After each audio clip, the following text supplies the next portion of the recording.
Hey, what's up guys, and welcome back to another video on the channel. Today we are going to be talking about more on Kylian Mbappé news coming out, even more updates. We're also going to talk about Arda Güler and a discomfort to him, which could mean that he's out against AC Milan in the preseason game that is going to take place tomorrow, or actually for some of you guys tonight, but for me it's gonna be tomorrow morning actually. So can't wait. But before I continue, I just want to direct you guys to the video I uploaded earlier today, which was the Real Madrid versus AC Milan preview. Now, when I was recording it, it looked alright, but turns out the video was a bit um it wasn't really straight, if I'm saying, if you know what I'm saying. It was, you know more to the right hand side, if that makes any sense. Now again, like I suggested in that video, I'm trying to test things out, and I looked at the first video I recorded. It isn't the best quality, so I will definitely try to make improvements in my other previews in the upcoming games as well. So just a bit of a clarification, it didn't look great. It sounded alright, but it didn't look particularly good, so I'll try to change things up. But it's still a good video to watch, so go and check it out for the first preview of the season. But let's start things off with Kylian Mbappé. What do we know about the latest on Mbappé? Now, we got Marca, we have Fabrizio Romano, and we have Julien Laurent with news for us. So let's start things off with Marca. New, despite Premier League interest, Mbappé only wants Real Madrid again. I would say take it with a pinch of salt, because if Mbappé really wants Real Madrid, why wouldn't he have said yes to Real Madrid last summer? Why wouldn't he have already been a Real Madrid player? So I would just, like I said, take it with a pinch of salt with what we're going to read through today. We also have from Fabrizio Romano, just in, Real Madrid is Kylian Mbappe's priority again. It does seem kind of strange that if Real Madrid is his priority, why wouldn't he have already been at Real Madrid? Maybe this is currently, but there has been talks before that Real Madrid has been Kylian Mbappe's priority. Like last summer, we heard that. The summer before, we heard that. But he has never joined Real Madrid, even though Real Madrid has always been his priority. So take it with a pinch of salt, right? We also have PSG are encouraging clubs to bid for Mbappe, but they are aware that Real Madrid only is on his mind. From Fabrizio, confirmed PSG's intention as of today is to bench Mbappe for the whole season if he does not agree to leave or extend the contract. And here it is from Julien Laurent. If Mbappe leaves PSG, he only wants Real Madrid, no one else. And lastly, let's see what happens with Mbappe. It is inevitable that Florentino Perez picks up the phone and calls Nasser Al-Khelaifi to see what they can do this summer. So, in terms of what is coming out on the player side, it seems like Mbappe wants Real Madrid, and Real Madrid is his priority if he wants to leave PSG. But again, you can't really take it too seriously, because Mbappe hasn't come out and said that. He hasn't said that, look, I want to join Real Madrid. It's my priority. Like, this is reports, right? In terms of, the negotiations with PSG, again, it's down to the point where PSG should, and Real Madrid are waiting for PSG to set the asking price. How much do PSG want? Because if you don't know how much PSG want and you just go in for an offer a bit, PSG are going to, make the price higher than what they would have initially taken. So it's all about, seeing what PSG sets and seeing what Real Madrid can do.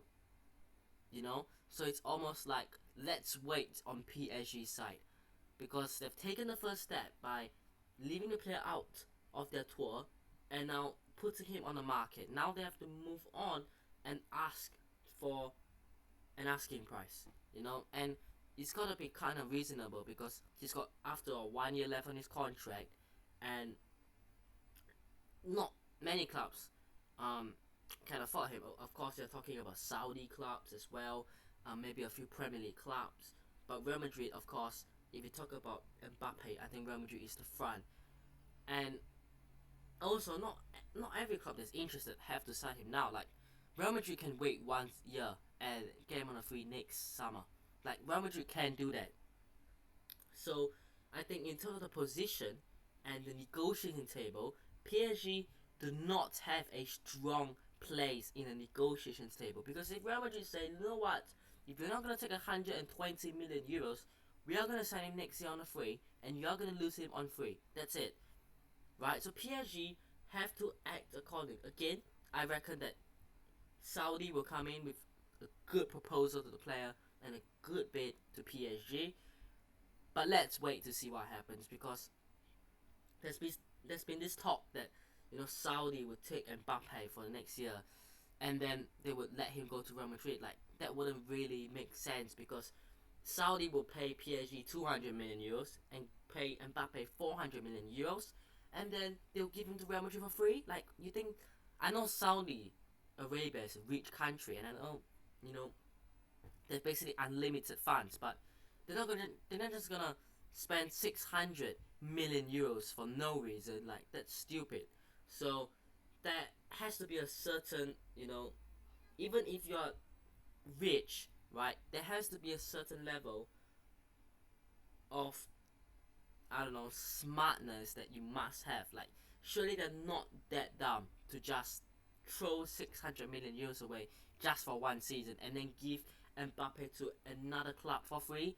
Like, I hope that isn't the case. I mean, of course, I would love that, but I think that we all know that that's not going to happen, because no one is dumb enough to do that kind of stuff, even if you're the richest people in the world. So I think they could say, you know what, we'll sign Mbappe for a package of 600 million euros, and we'll let him go to Real Madrid for 100 million euros, maybe, like half price, maybe something like that. But by then, there really isn't any point, because Real Madrid could just wait 1 summer. But look, let's see what happens. I think the Saudi club interested is Al Hilal, who tried to get Messi. So I think they really want a superstar like Al Nassr, who has Cristiano Ronaldo. They want a superstar, but I think that once you have that superstar, you're not really going to let him go after 1 year. So I think things could get complicated if the Saudis get involved for Real Madrid to get Mbappe.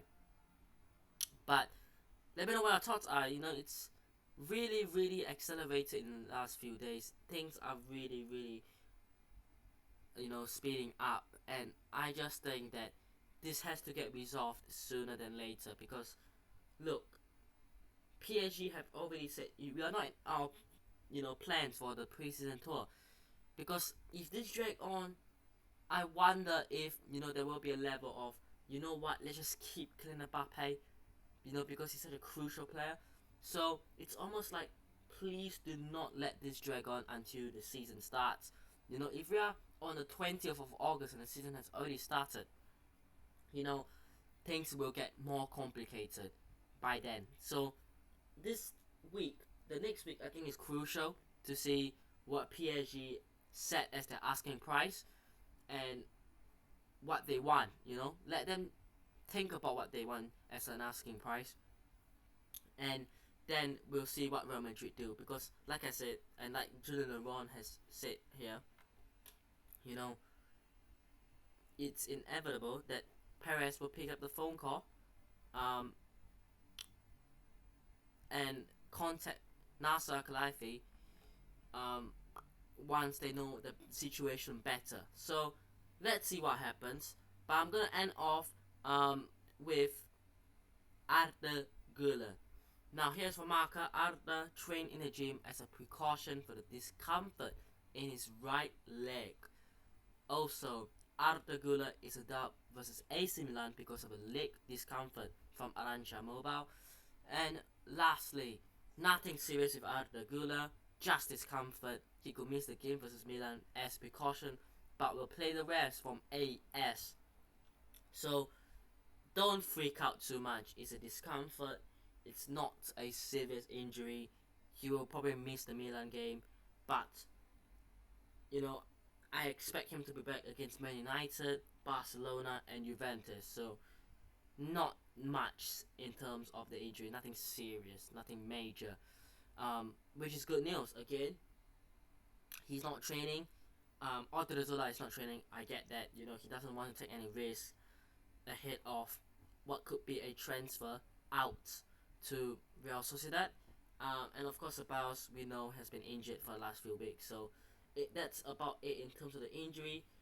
Now, like I said before I end the video, like I said earlier on, go and check out the preview. I will not be able to do a quick match review. I'll probably be back a few hours later to do a review. So yeah, I mean, the game is happening at 10 a.m. for me. You know, I'm not available until, I want to say, 4 or 5 p.m.